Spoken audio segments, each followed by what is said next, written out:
Oke, Bapak Ibu, materi selanjutnya yaitu orang tua yang baik memiliki konsep diri yang positif. Nah, untuk menjadi orang tua yang baik, Bu, itu harus mulai konsep diri, yaitu diri pribadi kita itu harus selalu berpikiran positif. Nah, sekarang nih, Bu, sebelum kita masuk materi, saya ingin bertanya nih. Kenal kan dengan Pak Jumiran? Iya. Pak Jumiran ini orangnya seperti apa, Bu? Sifat baiknya seperti apa? Sifat baiknya contohnya suka memberi itu contohnya ketika dia panen labu dia memberi kepada kita. Terus suka menolongnya ketika saya itu ada keperluan terhimpit ekonomi, kita tembung kita pinjam ke Bapak Jumiran, Pak kita pinjam dulu, itu dikasih sama Bapak Jumiran. Nah ini Pak, tadi kan Ibu Redianingsih ini menyampaikan sikap baik Bapak nih. Apa sih Pak ketika Ibu Rediani menyampaikan perasaannya Bapak itu seperti apa? Saya merasa senang dan bangga, tersanjung lah, paling enggak kita bisa saling tolong menolong dengan Ibu Redia, apalagi dia tetangga dekat dengan rumah itu. Nah, jadi gini ya Pak Bu, dari yang bisa kita simpulkan nih dari tadi Ibu Redianingsih menyampaikan hal-hal yang baik yang dilakukan oleh Bapak. Nah, dan Bapak juga menyampaikan merasa bangga, merasa tersanjung, ya kan? Nah, itu ternyata Pak Bu, itu ada hubungannya dengan materi materi kali ini. Jadi untuk menjadi orang tua yang lebih baik adalah selalu berusaha untuk melihat hal-hal yang baik ada dalam diri masing-masing. Nah, setiap kita orang ini kan mesti punya hal yang baik sih Bu, masa iya tidak ada satupun hal yang baik dari diri kita? Nggak mungkin, ya kan? Nah, itu harus ditanamkan Bu. Jadi jangan sampai kita ini merasa kita ini tidak punya hal yang baik dalam diri kita. Terus kemudian pikiran yang positif terhadap diri sendiri akan menjadi dorongan untuk berperilaku dan bertutur kata dengan baik terhadap anak. Jadi kalau Bapak tadi nih, Bapak kan pikirannya positif, merasa oh ya saya ini baik. Nah, otomatis Bapak ini akan menjadi dorongan untuk berperilaku dan bertutur kata yang baik kepada anak. Kira-kira ya enggak Pak? Iya. Nah, betul kan? Nah, iya. Karena apa? Pikiran kita sudah positif gitu loh. Beda kalau kita pikirannya negatif. Terus kemudian pujian dari orang lain membuat kita merasa baik atau positif terhadap diri sendiri dan mendorong untuk berpikir positif, bertutur kata positif dan bertindak positif. Kalau pikiran kita ini positif, ya kan? Dengan pujian tadi kan Bapak merasa pikirannya bangga, positif, senang, ya kan? Nah, dengan Bapak berpikir positif tersebut, maka akan mendorong ya kan bertutur kata dan bertindak positif. Nah, seperti itu Bu. Jadi hal-hal yang sepele seperti itu jangan diabaikan. Nah, sekarang Bu, silahkan buka buku pinternya halaman 15. Nah, di situ ada tips menghilangkan pikiran negatif dari Bu Lili. Nah, coba Bu Pak Jumiran dibacakan yang pikiran negatif sama pikiran positif yang pertama Pak. Oh ya, itu pikiran negatif. Cerobohnya sesekali aku, di mana sih kuncinya? Pikiran positifnya harus diingat-ingat lagi di mana tadi meletakkan kuncinya. Aku mengurusi banyak hal di rumah, tidak apa sesekali lupa meletakkan sesuatu di mana. Terus yang kedua Bu Redia. Untuk pikiran negatifnya, aduh malu rasanya, bajuku jelek sekali, aku harus menghindar dari mereka. Untuk pikiran positifnya, yang penting bajuku bersih, rapi, daripada beli baju yang bagus dan mahal. Lebih baik untuk tabungan anak-anak. Jadi Bu ya, dari yang Ibu dan Bapak baca tadi, bahwasanya ya bisa dicontohkan untuk yang masalah kunci, ya kan? Kalau kita punya pikiran yang positif, nah itu kita akan tidak merasa bingung, gelisah. Ketika anak melakukan hal kecil, kita pasti tidak akan marah. Kita tanamkanlah dalam diri kita, dalam pikiran kita, bahwa nanti dicari lagi bisa ketemu, ya kan? Tadi saya sudah beres-beres rumah, kalaupun hilang saya masih ada serepnya. Nah seperti itu kan tidak akan berpengaruh kita kepada anak. Anak. Nah, terus kemudian nih kayak ibu nih kumpul sama tetangga nih kan, merasa waduh bajuku jelek. Nah seperti itu kan nanti akan membawa dampak Bu ketika pulang di rumah. Kalau merasa pikiran negatif, pikiran jelek kan otomatis membawa pikiran negatif. Oh iya bajuku ini jelek, ya kan.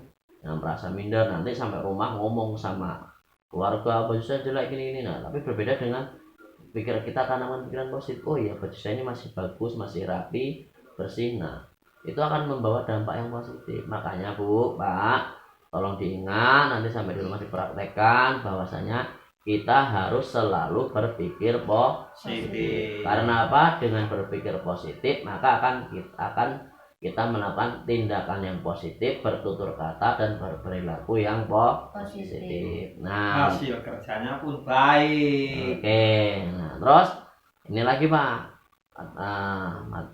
Materi selanjutnya selain untuk kita selalu harus berpikir positif, menjadi orang tua yang lebih baik itu harus penuh kasih sayang dan tidak melakukan kekerasan ya.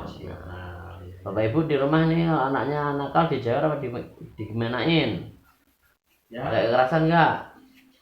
dikasih pengarahan lah biasanya Oke. anaknya. Nah, terus nih Bu, ini kita nonton film dulu ya Bu. Kita nonton film, nanti kita ambil hikmah dari film tersebut. Ini Bu, Pak, silakan. Bagaimana ini ya? Sudah tanggal segini, ibu belum juga punya uang. Bapak belum diberi upah oleh mandor. Mana kebutuhan keluarga banyak sekali. Buat makan, bayar listrik, dan buku sekolah Agus dan Dewi. Susu buat kita. Sepertinya ibu mau marah pada aku. Dari tadi diam saja, tidak bicara sepatah kata aku pada aku. Aku ini memang anak nakal, pasti tidak suka pada aku. Tapi aku juga kan tidak suka didiamkan begini.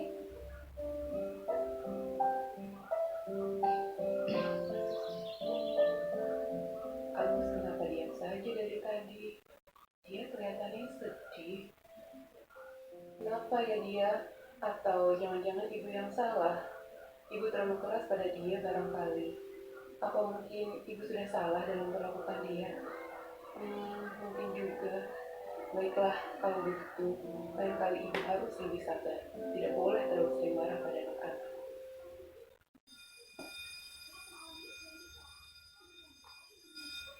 Oke Bu, ini tadi ada film. Nah, di film tadi ini ada di buku pintar ini Bu, halaman 28 dan 29. Nanti bisa dibaca. Nah Bu, Bapak sekalian, jadi untuk menjadi orang tua yang lebih baik itu tidak boleh pakai kekerasan kan? Ya. Nah sekarang ini Pak, dari kita sudah nonton film, saya mau tanya nih, perasaan Agus nih gimana Bu? Perasaan aku sebenarnya bingung karena ibunya diam. Bingung karena ibunya diam. Terus kalau perasaan Ibu Lili di bagian awal ceritanya gimana Pak? Ibu Lili juga merasa bingung karena sudah banyak beban, suami juga belum gajian, kebutuhan sudah kelihatan lah di pikiran Ibu Lili. Sehingga Ibu Lili juga bingung, makanya kita harus komunikasi, kita sering rundingan lah dengan keluarga atau dengan anak. Terus dengan seperti itu, kira-kira bagaimana hubungan antara Ibu Lili dan Agus kalau dilihat dari film tadi? Kalau menurut saya kurang komunikasi, kurang harmonis. Kurang harmonis lah. Makanya kita sesibuk apapun kita sering berkomunikasi dengan keluarga. Jadi mengapa itu Pak kok bisa terjadi hal-hal yang kayak di filmin tadi? Kira-kira itu yang jelas karena kurangnya komunikasi. Terus ada lagi? Menurut Bu, tadi apa Bu?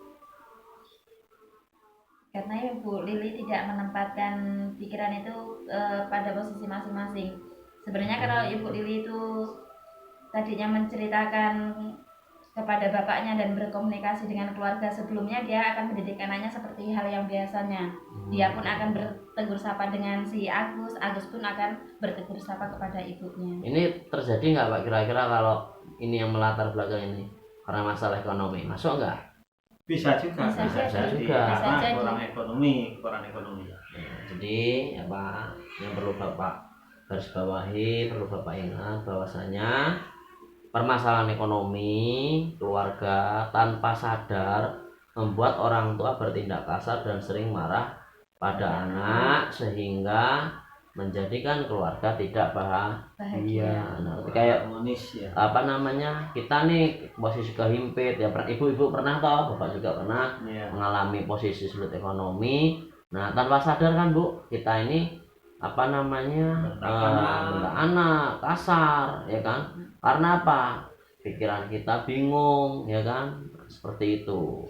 Nah, terus kemudian yang perlu Bapak ingat juga bahwa orang tua itu perlu menyadari bahwa semua hal yang dilakukan sebagai orang tua akan mempengaruhi anaknya. Jadi apapun itu Pak, kalau Bapak melakukan hal yang baik kepada anak, maka anak juga akan menjadi baik. Tapi kalau Bapak juga apa namanya melakukan hal yang buruk, kekerasan, mendidik anak dengan kekerasan, menjewer, nyubit, memarahi, ya kan?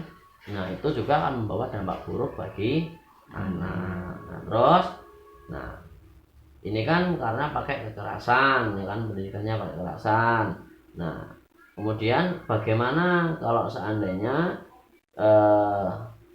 sikap Ibu Lili itu apa namanya dia tidak menggunakan kekerasan, berpikirnya positif ya kan, terus kemudian menjalin komunikasi dengan Agus yang baik. Nah, kira-kira ini apa gambarannya ya, perubahan Ibu Lili ini ketika dia menempatkan diri menjadi orang tua yang lebih baik, tidak menggunakan kekerasan. Nah, ini nanti kita akan nonton film lagi Bu ya.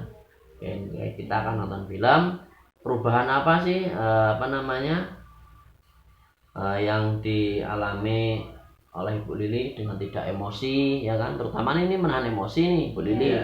Nah, bagaimana kalau ibaratnya tadi kan karena Ibu Lili ini berdiam diri emosi karena tidak punya uang ya kan. Nah, ini kita akan melihat perbedaan di filmnya.